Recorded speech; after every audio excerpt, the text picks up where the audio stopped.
Kejadian pasal 2. Demikianlah diselesaikan langit dan bumi dan segala isinya.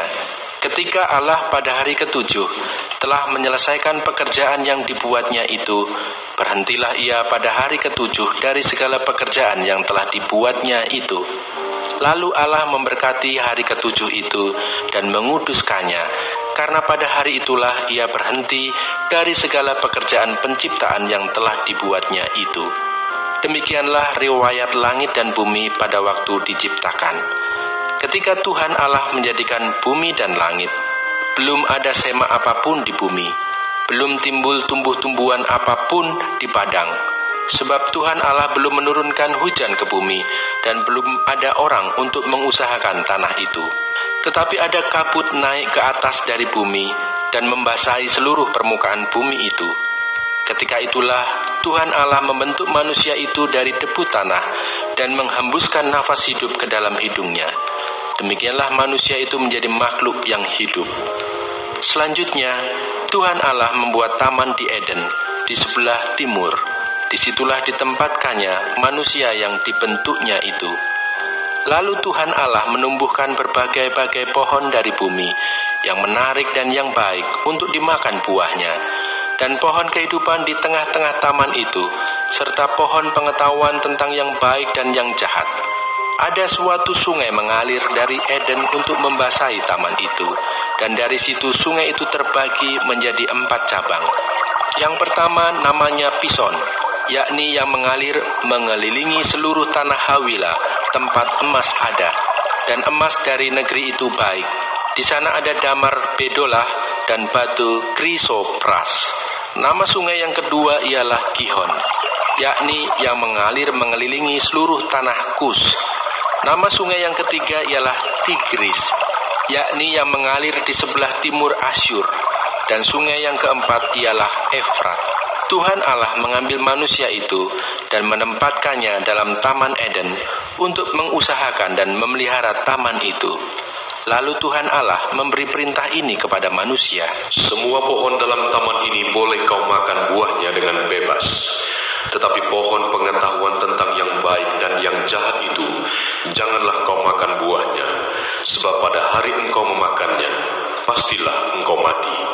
Tuhan Allah berfirman, tidak baik kalau manusia itu seorang diri saja. Aku akan menjadikan penolong baginya yang sepadan dengan dia. Lalu Tuhan Allah membentuk dari tanah segala binatang hutan dan segala burung di udara.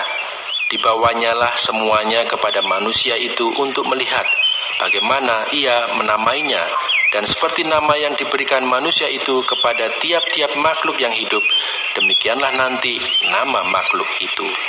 Manusia itu memberi nama kepada segala ternak, kepada burung-burung di udara, dan kepada segala binatang hutan. Tetapi baginya sendiri, ia tidak menjumpai penolong yang sepadan dengan dia. Lalu Tuhan Allah membuat manusia itu tidur nyenyak. Ketika ia tidur, Tuhan Allah mengambil salah satu rusuk daripadanya, lalu menutup tempat itu dengan daging. Dan dari rusuk yang diambil Tuhan Allah dari manusia itu, dibangunnyalah seorang perempuan, lalu dibawanya kepada manusia itu. Lalu berkatalah manusia itu, inilah dia tulang dari tulangku dan daging dari dagingku. Ia akan dinamai perempuan sebab ia diambil dari laki-laki. Sebab itu seorang laki-laki akan meninggalkan ayahnya dan ibunya dan bersatu dengan istrinya, sehingga keduanya menjadi satu daging. Mereka keduanya telanjang, manusia dan istrinya itu, tetapi mereka tidak merasa malu. Kejadian pasal 3. Adapun ular ialah yang paling cerdik dari segala binatang di darat yang dijadikan oleh Tuhan Allah. Ular itu berkata kepada perempuan itu, tentulah Allah berfirman, semua pohon dalam taman ini jangan kamu makan buahnya, bukan? Lalu sahut perempuan itu kepada ular itu, buah pohon-pohonan dalam taman ini boleh kami makan. Tetapi tentang buah pohon yang ada di tengah-tengah taman, Allah berfirman, jangan kamu makan ataupun raba buah itu, nanti kamu mati. Tetapi ular itu berkata kepada perempuan itu, Sekali-kali kamu tidak akan mati, tetapi Allah mengetahui bahwa pada waktu kamu makannya, matamu akan terbuka dan kamu akan menjadi seperti Allah, tahu tentang yang baik dan yang jahat. Perempuan itu melihat bahwa buah pohon itu baik untuk dimakan dan sedap kelihatannya. Lagi pula pohon itu menarik hati karena memberi pengertian. Lalu ia mengambil dari buahnya dan dimakannya dan diberikannya juga kepada suaminya yang bersama-sama dengan dia, dan suaminya pun memakannya. Maka terbukalah mata mereka berdua dan mereka tahu bahwa mereka telanjang. Lalu mereka menyemat daun pohon ara dan membuat cawat. Ketika mereka mendengar bunyi langkah Tuhan Allah yang berjalan-jalan dalam taman itu pada waktu hari sejuk, bersembunyilah manusia dan istrinya itu terhadap Tuhan Allah di antara pohon-pohonan dalam taman. Tetapi Tuhan Allah memanggil manusia itu dan berfirman kepadanya. Di manakah engkau? Ia menjawab, Ketika aku mendengar bahwa engkau ada dalam taman ini, aku menjadi takut, karena aku telanjang. Sebab itu aku bersembunyi. firman-Nya, Siapakah yang memberitahukan kepadamu bahwa engkau telanjang? Apakah engkau makan dari buah pohon yang kularang engkau makan itu? Manusia itu menjawab, Perempuan yang kau tempatkan di sisiku, dialah yang memberi dari buah pohon itu kepadaku.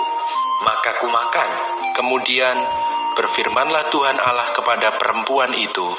Apakah yang telah kau perbuat ini? Jawab perempuan itu, Ular itu yang memperdayakan aku, maka ku makan. Lalu berfirmanlah Tuhan Allah kepada ular itu, Karena engkau berbuat demikian, terkutuklah engkau di antara segala ternak dan di antara segala binatang hutan. Dengan perutmu lah engkau akan menjalar, dan debu tanahlah akan kau makan seumur hidupmu. Aku akan mengadakan permusuhan antara engkau dan perempuan ini, antara keturunanmu dan keturunannya. Keturunannya akan meremukkan kepalamu, dan engkau akan meremukkan tumitnya. firman-Nya kepada perempuan itu, Susah payahmu waktu mengandung akan kubuat sangat banyak.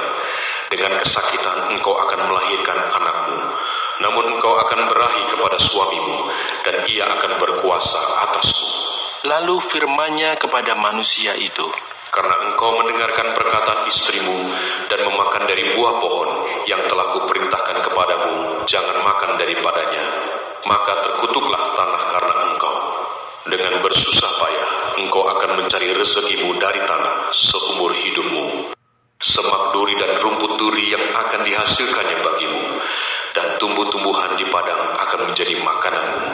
Dengan berpeluh engkau akan mencari makananmu, sampai kau kembali lagi menjadi tanah.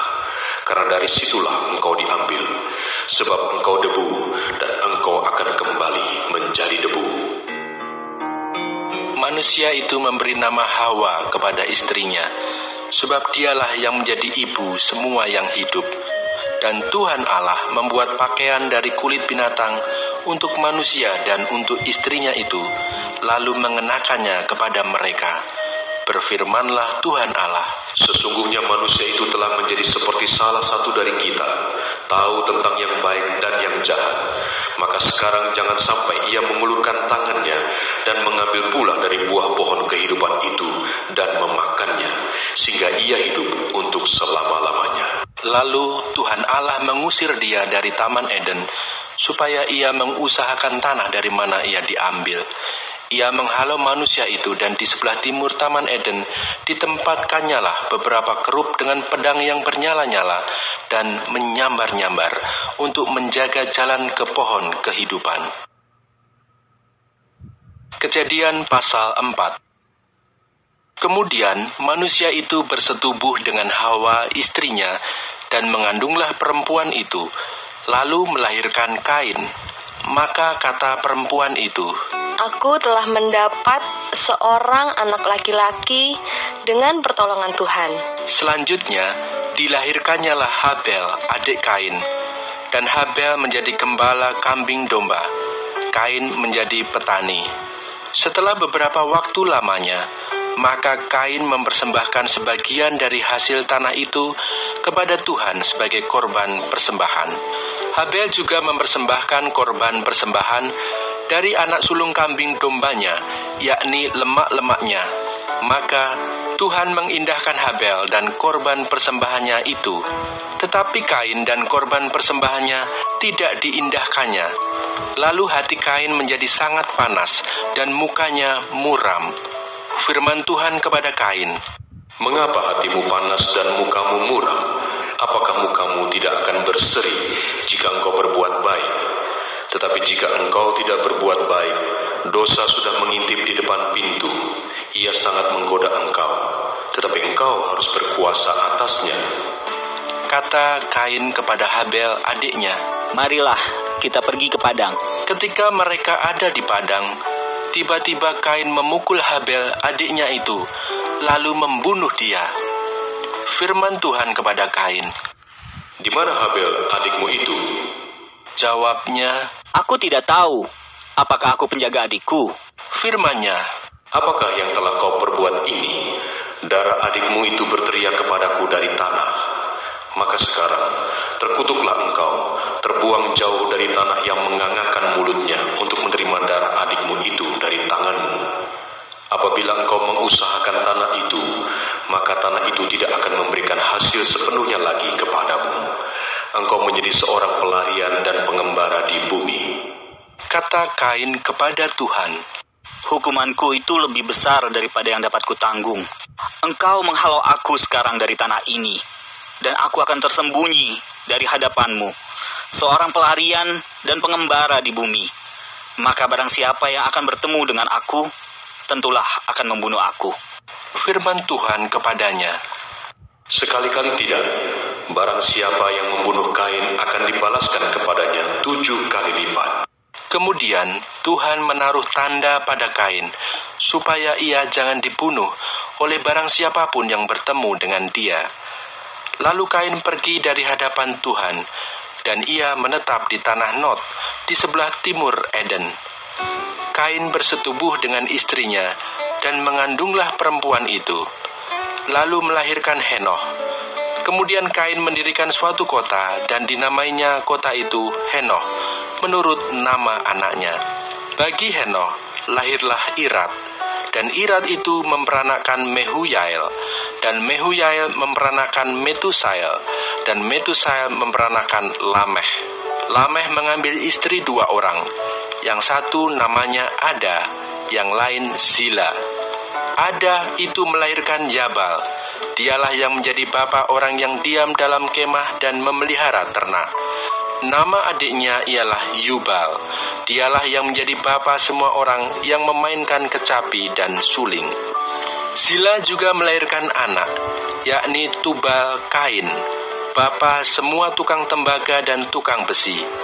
Adik perempuan Tubal Kain ialah Naama.